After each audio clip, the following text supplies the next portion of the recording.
What is going on, guys? In this video I'm going to show you how to buy cars in Shadow 1. So what you need to do is head over to Highland Automobiles and you can find that on your minimap to go to this direction. As you can see, we are currently there and you can head over to the Highland Auto. So once you are there, go inside and talk to the guy behind the desk. And as you can see, we are inside now, so we will talk to Jeremy and we would like to purchase a vehicle. Once you have enough cash on your account, then you can buy a car. So if you would like to get unlimited cash, then watch the video on the right top corner of this screen and you will be set up with unlimited money on your account. So next step is to buy this car and we will buy it.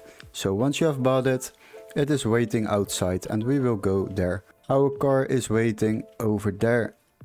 So we will go to the car and now we own our first car, the Shitbox. And that is how you buy cars in Shadow 1. Thank you for watching, don't forget to like and subscribe and we would love to see you in our next tutorial. Cheers guys!